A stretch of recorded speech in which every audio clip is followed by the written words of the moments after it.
हर गहने में छुपी होती है एक कहानी और हर कहानी को बनाता है खास। श्री राजेश्वरी ज्वेलरी। शादी हो, त्योहार हो, सालगिरह या कोई खास दिन, हमारा विश्वास श्री राजेश्वरी ज्वेलरी। यहाँ मिलता है आपको शुद्ध हॉलमार्क गोल्ड ज्वेलरी का बेहतरीन कलेक्शन, क्वालिटी जो दिल जीत ले, डिजाइन जो नजरें थाम ले और भरोसा जो पीढ़ियों तक साथ निभाए। श्री राजेश्वरी ज्वेलरी, जहाँ हर खुशी का गहना आपका इंतजार कर रहा है। पता नियर शास्त्री रोड, एबरडीन बाजार, श्री विजयपुरम। कॉल 031922333822। श्री राजेश्वरी ज्वेलरी, आपके सपनों का गहना हर मौके के लिए। हमारे आइलैंड्स के ताज़ा खबरों और इम्पोर्टेंट अपडेट से जुड़े रहे भरोसेमंद और पक्की जानकारी सीधे अपने फ़ोन पर पाने के लिए न्यूज़ आप तक व्हाट्सएप चैनल को अभी फॉलो करें। सभी मीडिया बंधुओं को भारतीय जनता पार्टी की ओर से नमस्कार। जैसा कि आप जानते हैं कि आज की प्रेस कॉन्फ्रेंस बुलाई गई है। हमारे बीच में उपस्थित है हमारे आदरणीय जॉर्ज कुरियन जी, जो कि minister of state for fisheries, animal husbandry, dairying and minority affairs हैं। पूरे देश में लोगों ने देखा जिस तरह से नारी शक्ति वंदन अधिनियम जो लाया गया था, संशोधन बिल संसद में, और उसे किस तरह से अपोजिशन ने एक साजिश के तहत उसे गिराया। उस विषय पर पूरे देश में भारतीय जनता पार्टी की ओर से प्रेस को एड्रेस किया जा रहा है कि क्या उद्देश्य था हमारा और किस वजह से उन्होंने इसे गिराया। तो उसी सिलसिले में हमारे द्वीप समूहों में भी मीडिया बंधुओं को एड्रेस करने के लिए हमारे विदेश मंत्री जी माननीय जॉर्ज कुरियन जी उपस्थित है और वो आप लोगों को इस विषय में संबोधित करेंगे। तो सबसे पहले मैं आग्रह करूंगी हमारे बीच में हमारे भारतीय जनता पार्टी के प्रदेश अध्यक्ष माननीय अनिल कुमार तिवारी जी उपस्थित हैं। साथ ही महिला मोर्चा की हमारी अध्यक्षा श्रीमती चैताली रॉय जी, और साथ ही महिला मोर्चा की जनरल सेक्रेटरी भी हैं अनीता देवी जी, और स्टेट की राज्य मंत्री हमारी श्रीमती नागलक्ष्मी जी भी उपस्थित है। मैं शीला सिंह प्रदेश की उपाध्यक्षा हूँ। और सबसे पहले मैं आग्रह करूंगी नारी शक्ति वंदन अधिनियम के विषय में हमारी महिला मोर्चा की अध्यक्षा मीडिया बंधुओं को एड्रेस करें। सभी को नमस्कार। जैसा कि आप सभी जानते हैं कि नारी शक्ति वंदन अधिनियम 2023 में पारित हुआ और प्रधानमंत्री जी 2026 में पूरी तरीके से लागू करने जा रहे थे। और जिस तरह से पूरे देश में आपने देखा होगा कि महिलाओं द्वारा जो है इस बिल को लेकर इतना उत्साह था, सभी ने बहुत ही आनंद थे। महिलाएं बहुत खुश थी कि इतने सालों बाद सभी देश की सभी महिलाओं को उनका अधिकार मिलने जा रहा है। देश की महिलाएं इतना विश्वास कर रही थी हमारे सभी राजनीतिक दल पे कि उनको इतने साल के बाद जो है उनको उनका अधिकार मिलेगा और उनको जो है राजनीतिक क्षेत्र में आगे आने का मौका मिलेगा, और वो एक ऐसा प्लेटफॉर्म में आके जो है समाज के लिए काम कर सकेगी, बराबर जो पुरुष के साथ कंधा से कंधा मिलाकर हमारे समाज के लिए, हमारे देश के लिए काम कर सकेगी।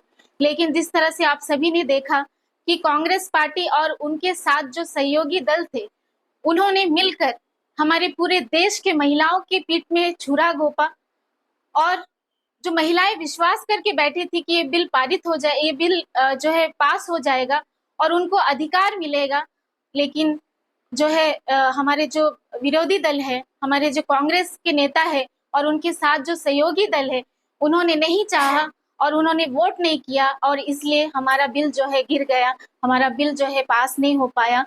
और इसके लिए हमारी पूरे देश की महिलाएं इतनी दुखी है कि ये पूरे तरीके से स्पष्ट हो चुका है कि देश में जब भी महिलाओं का अधिकार का बात आया, इतना बड़ा बात किया गया है उसको लेके हर एक राजनीतिक दल, लेकिन प्रधानमंत्री जी ने इसको आगे लेके आया और हमारे कांग्रेस के जो नेता और उनके सहयोगी दलों ने साथ नहीं दिया, और आज ये बिल को पास होते होते रह गया।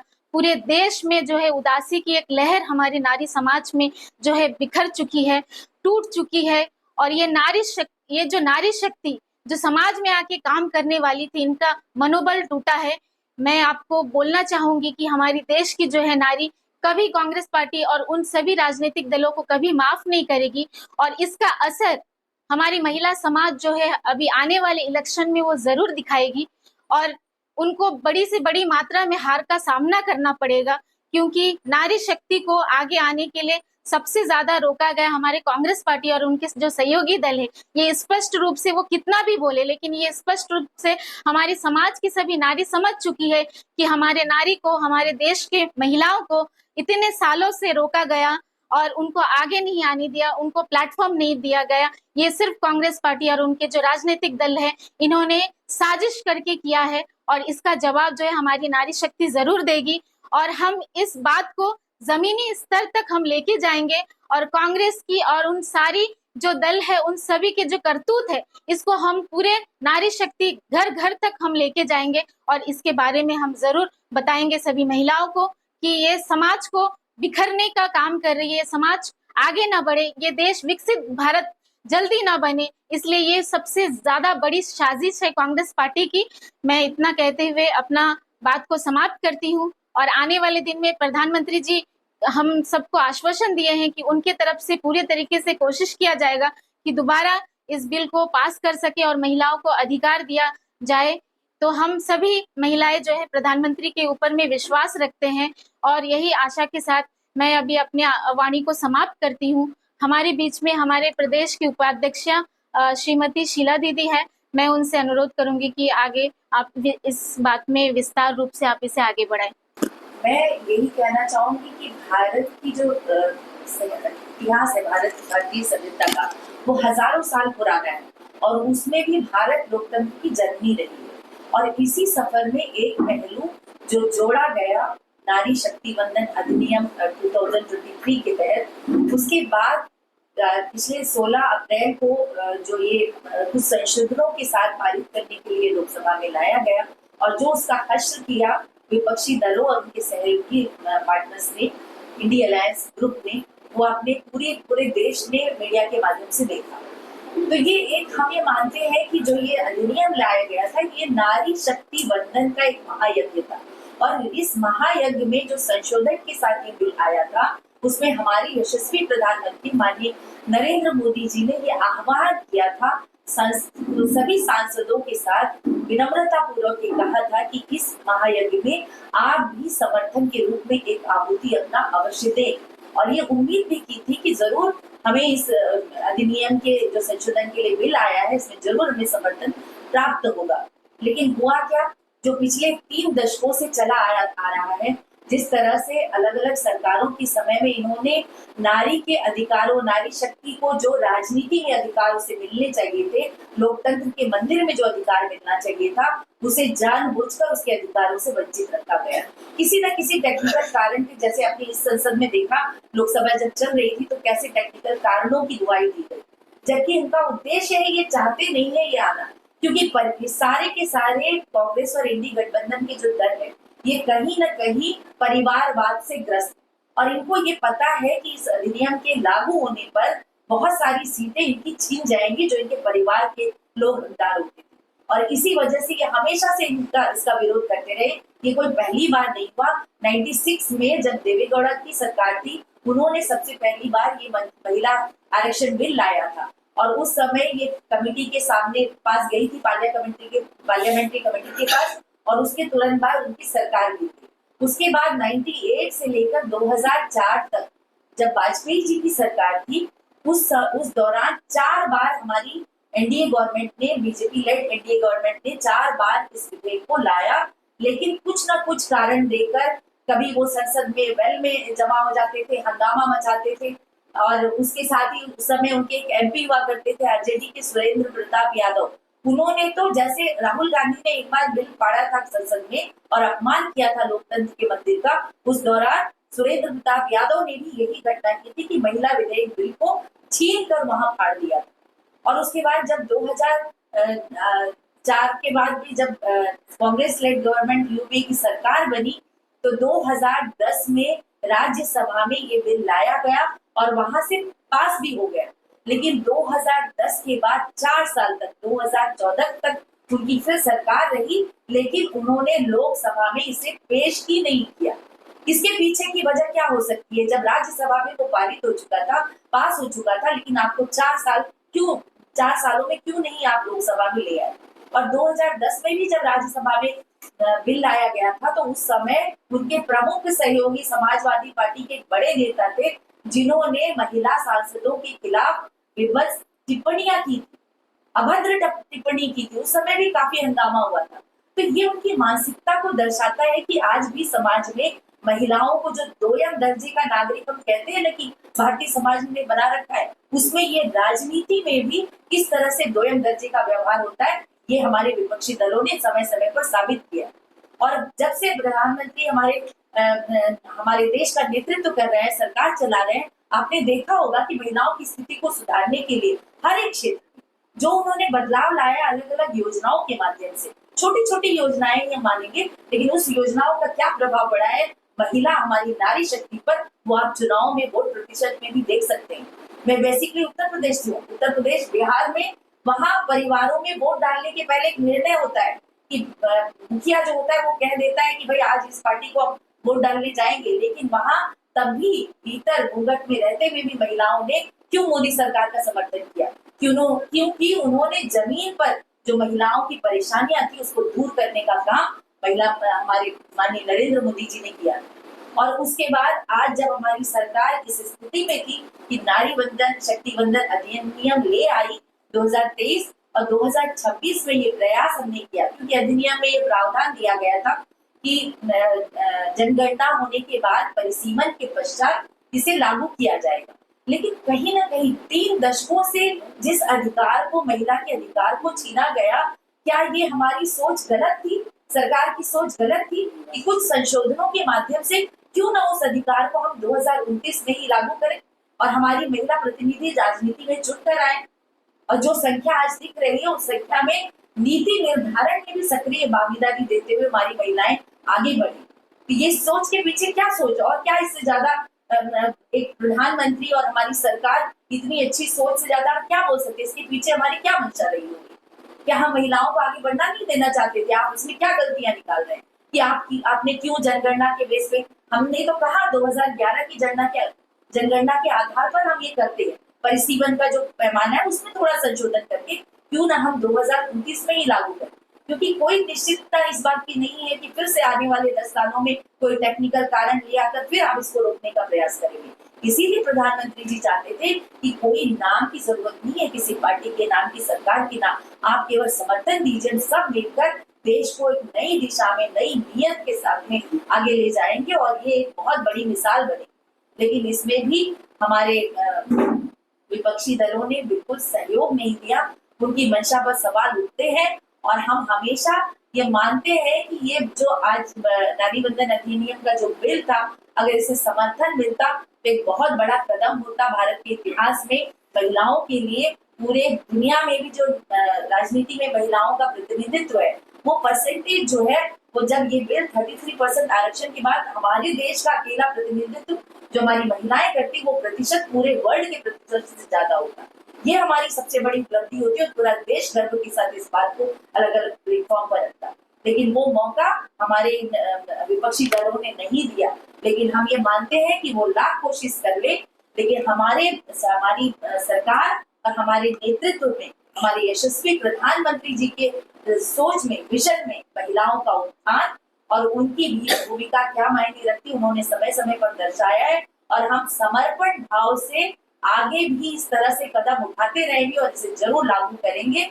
और मैं पूरे विश्वास के साथ ये बात कहती हूँ कि हमारा समर्पण का भाव, हम सभी कार्यकर्ताओं का, भारतीय जनता पार्टी की, एनडीए सरकार की, ये सभी कार्यकर्ताओं का जो समर्पण भाव है ना, वो उनकी जो सोच है, उनका जो भाव है, सत्ता का लोभ है, उससे कई गुना बहुत ज्यादा है। और ये समर्पण भाव हम दिखाते हुए आगे भी अपना मुहिम जारी रखेंगे जब तक हम इस अधिनियम को जमीन पर उतार न लें।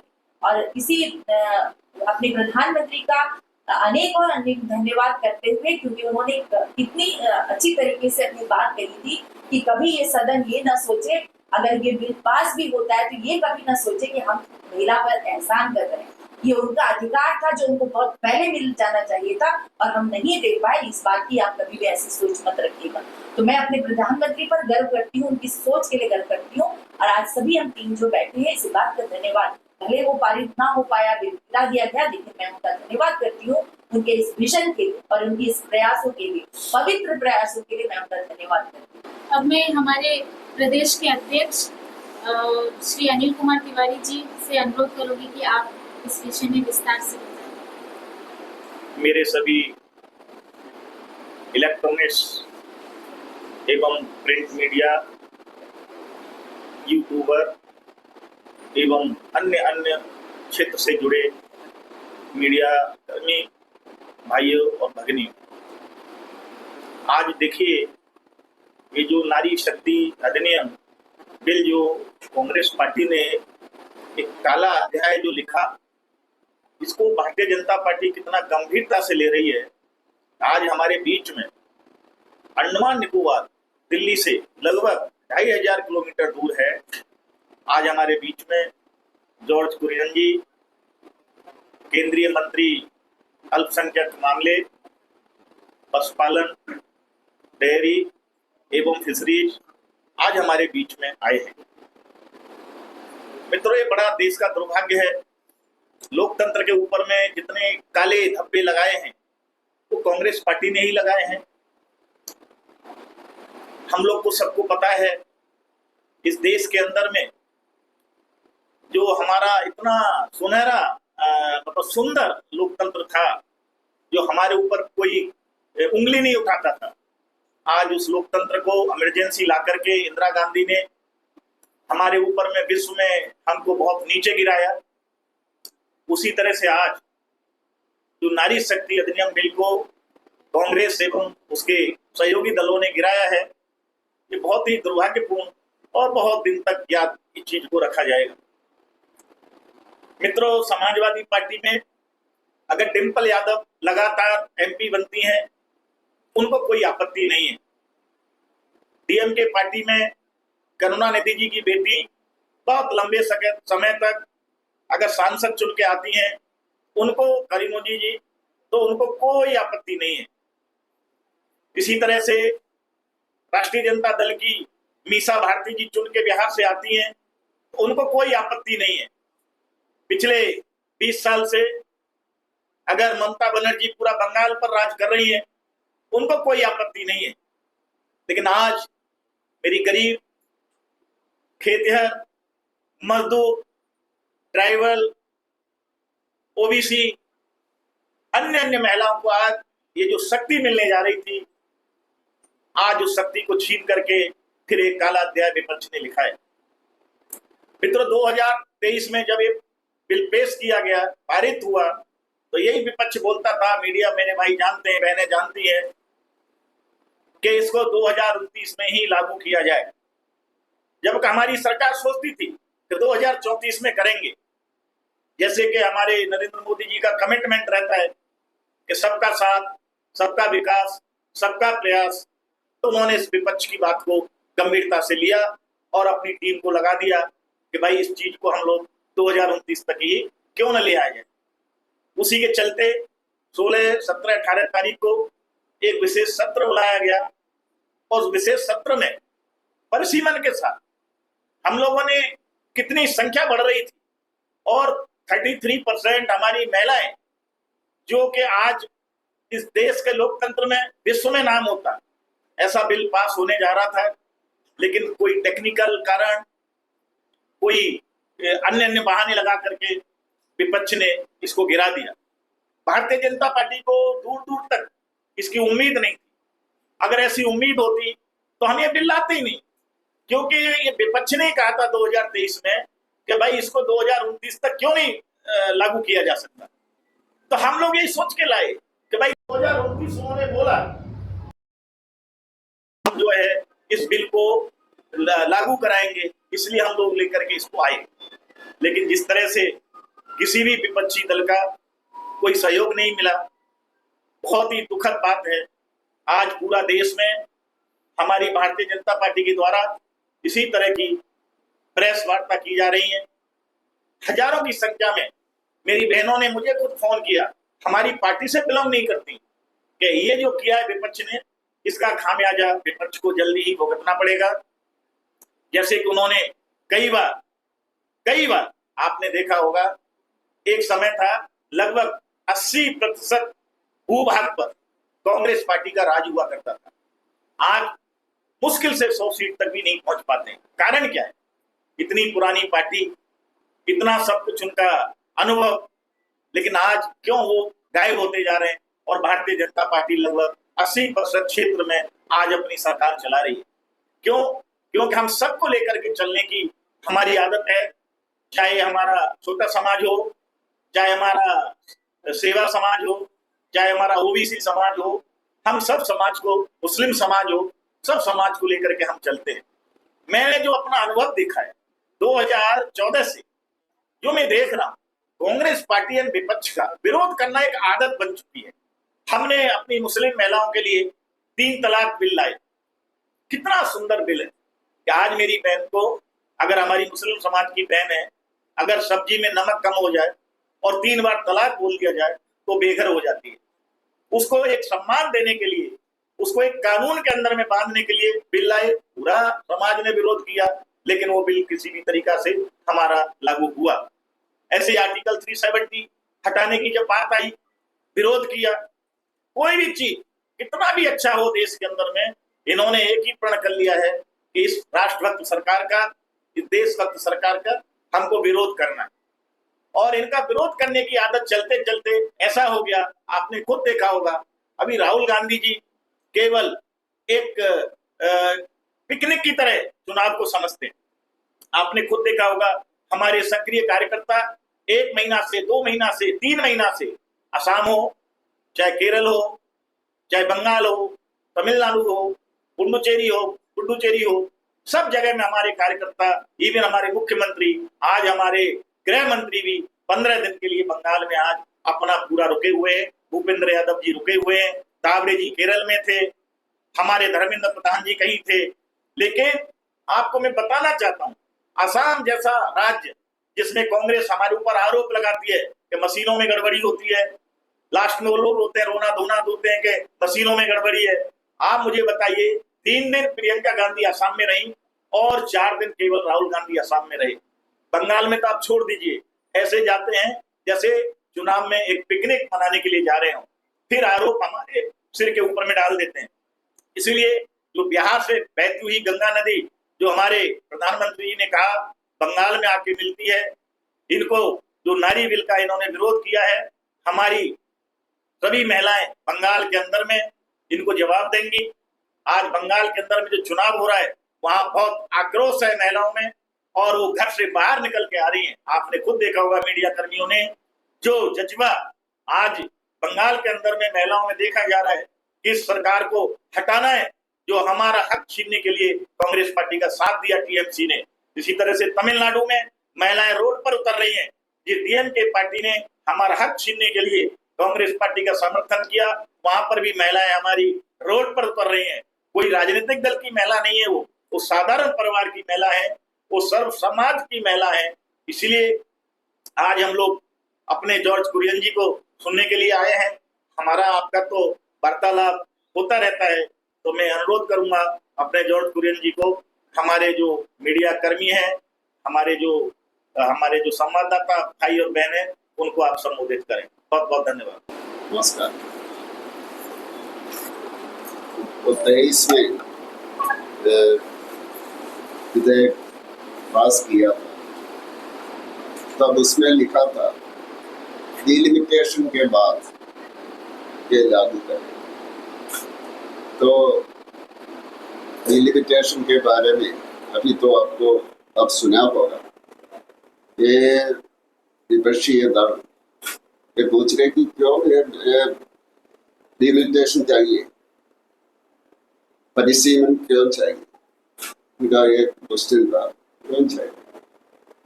यह सर्वसम्मति से पास किया था 23 में। तो तब यह जनगणना शुरू करने के लिए कोशिश किया, तब ये रोका। ऐसे जाति जनगणना चाहिए।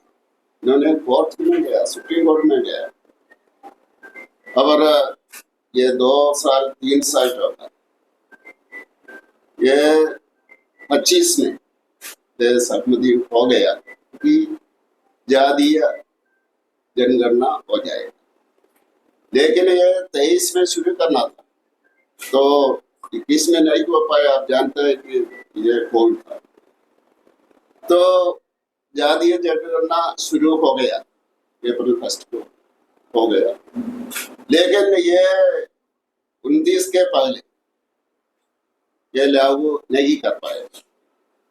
इसलिए सरकार ने निर्णय लिया कि ये तो ये 11 का जो जनगणना उसके आधार पर ये परिसीमन करेंगे, परिसीमन करके ये लागू करेंगे।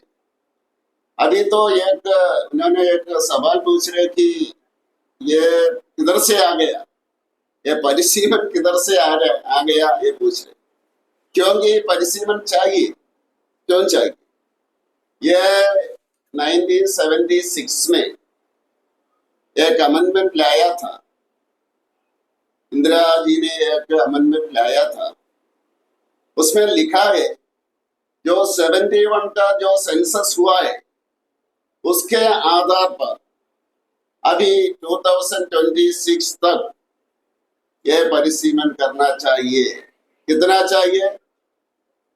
550 से ऊपर नहीं होना चाहिए। ये तो उनका अमेंडमेंट है, ये कांग्रेस वालों का अमेंडमेंट है। तभी कांग्रेस था सत्ता में, और उस टाइम ये 1971 में आबादी कितना था? 54 करोड़ था, 54 करोड़ था ये भारत का आबादी। अभी कितना है? 145। ये 3 गुना हो रहे, 3 गुना हो रहे। उस टाइम कितना था? एक कॉन्स्टिट्यूंसी का आबादी कितना था? 10 लाख से नीचे था, 10 लाख से नीचे था आबादी। अब वोटर्स कितना था? 4.5 लाख था, क्योंकि उस टाइम ये वोटिंग का जो एज था 21 था, 21 था, 18 नहीं था, 21 था। तब 45% था आबादी का, 45% था वोटर्स का ये नंबर। अभी तो ये 89 में वोटिंग एज 18 आ गया, 18 आ गया। तब लोग देखो कितना है, 18 के नीचे कितना आबादी है?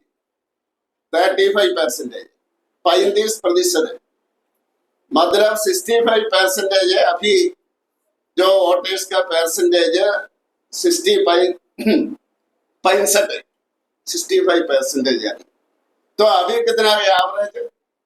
एवरेज वोटर्स एक कॉन्स्टिट्यूंसी में, एक क्षेत्र में 26 लाख से 20 लाख से ये आबादी, उसमें से 65% कितना होगा? या तो 16 लाख से 16 लाख से ऊपर है। और इसका ये वोटर्स कितना है? या तो ये इसका ये मतलब ये तो कैलकुलेट करना पड़ेगा। अभी ये 850 आने के लिए आने से क्या चेंज हो जाएगा?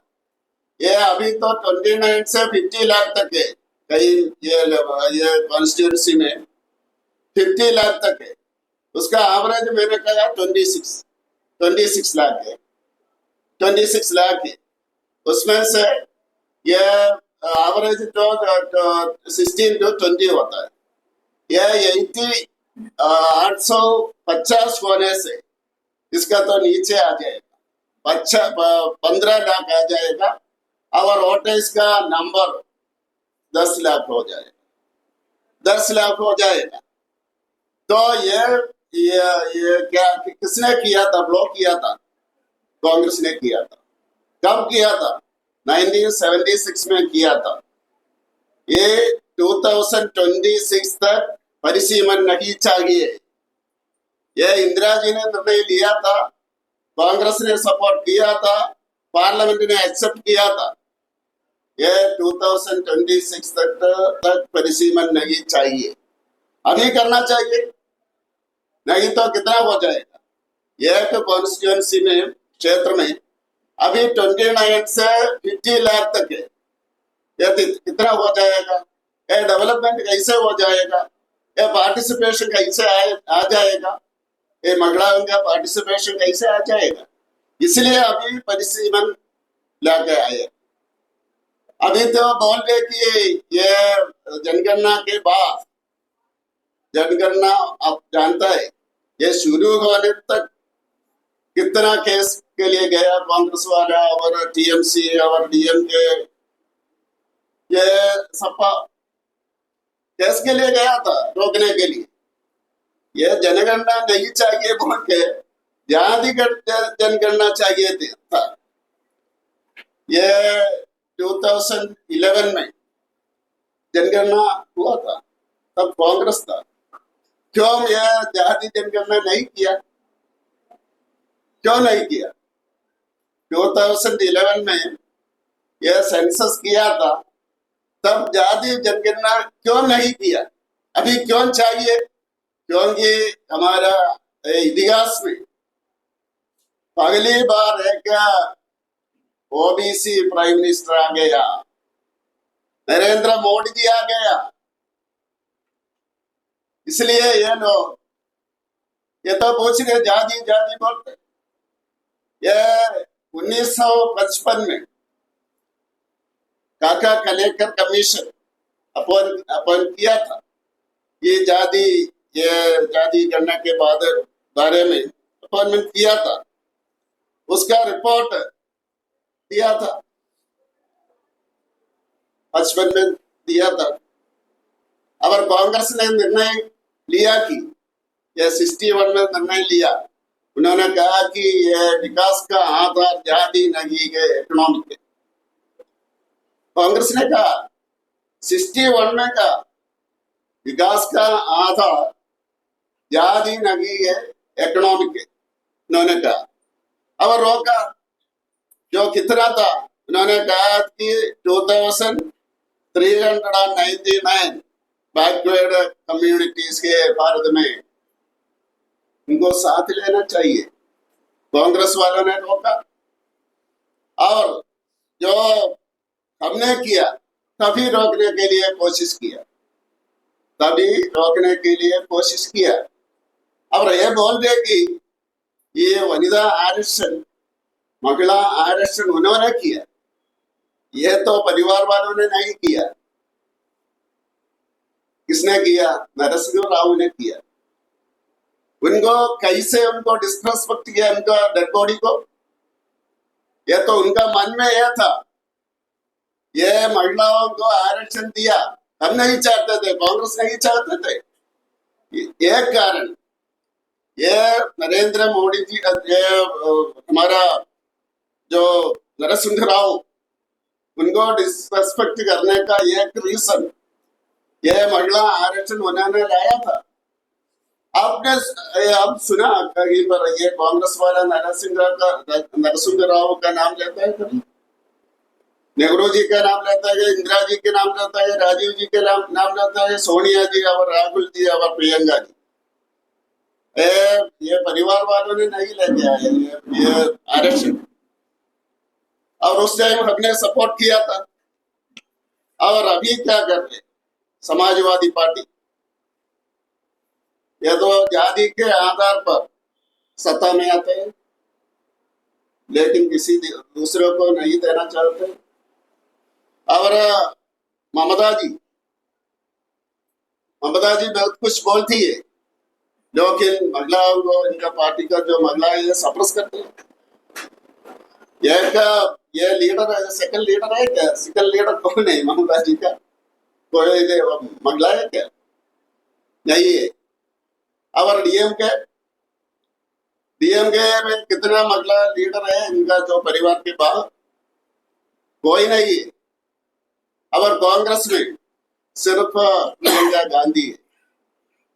इसलिए ये उनका जो मतलब है कि ये महिला आरक्षण नहीं चाहिए, महिला आरक्षण नहीं चाहिए। इसलिए अभी पूछ रहे सर्व सहमत से ये 23 में ये विधायक पास किया था, उसमें लिखा है ये परिसीमन के बाद ये लागू करेंगे, परिसीमन के बाद लागू करेंगे। लेकिन ये जनगणना नहीं हो पाया। क्यों? उन्होंने रोका नहीं तो अभी ये खत्म होने वाला था 3 साल से। और ये 29 के पहले ये परिसीमन भी होना था, तो उन्होंने रोका, इसलिए अभी लाया। तो ये लोग बोल रहे कि हमने रोका, क्या रोका? क्या उनका ये क्लेम क्या है? ये महिला आरक्षण हमने रोका। आपने सुना होगा, इधर भी ये किया होगा, प्रेस कॉन्फ्रेंस किया होगा। हमारा ये विक्ट्री है, महिला आरक्षण रोका। कांग्रेस कौन है? कांग्रेस, ये टीएमसी, और सपा, और डीएम, परिवार पार्टी से। परिवार के बाहर कोई है उधर में? उस पार्टी में नहीं है, स्ट्रॉन्ग लीडर्स नहीं है। तो ये उनका जो क्लेम है, इसके बारे में हम बोल रहे। ये विपक्ष का जो ये पार्टी से ये इधर भी प्रेस कॉन्फ्रेंस किया होगा, उन्होंने ये लड्डू डिस्ट्रीब्यूट किया होगा। किसके लिए? महिला आरक्षण हमने रोका। ये तो हम लोगों को बोल रहे, महिलाओं को बोल रहे।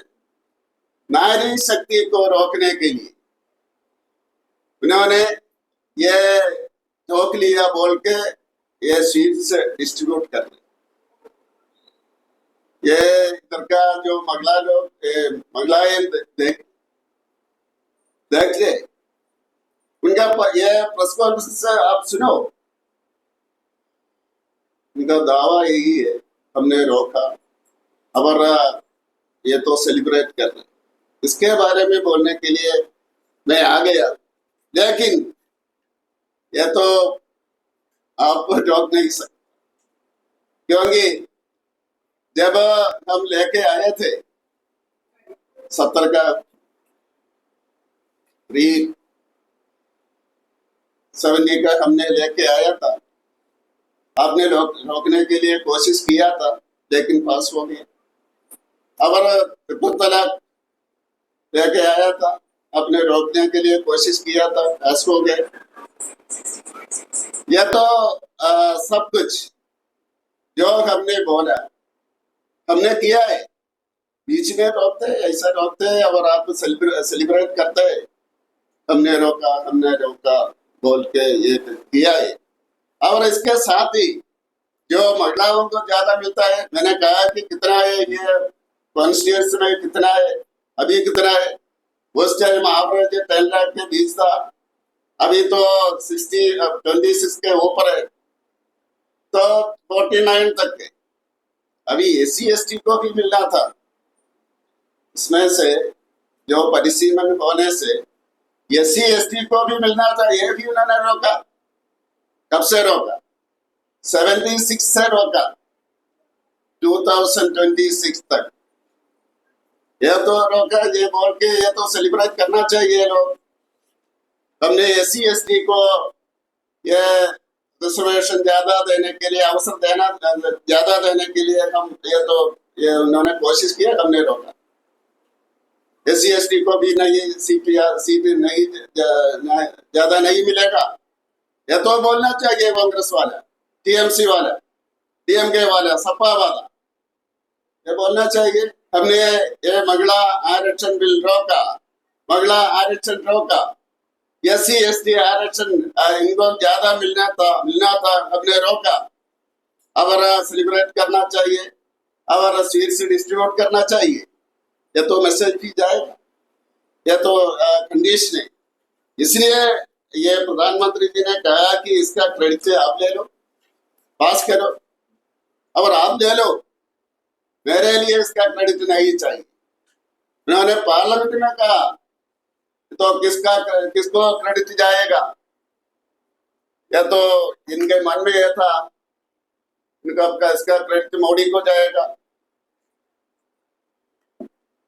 मोदी जी ने कहा मुझे नहीं चाहिए, मुझे तो ये नारी शक्ति को इनका अधिकार मिलना चाहिए। क्रेडिट आप ले लो क्योंकि आप भी सपोर्ट कर रहे। उन्होंने कहा लेकिन सपोर्ट नहीं किया। क्या क्यों नहीं किया? क्या है रीजन? क्या है? या तो ये जनगणना के बारे में मैंने बोला, ये परिसीमन के बारे में बोला, 50 साल आपने रोका, महिलाओं का रोका, SC/ST को रोका, क्यों? क्या है रीजन? क्या है? कुछ नहीं, परिवारवाद है। हमारा क्यों चाहिए? इतना मैं बोलना चाहता हूँ।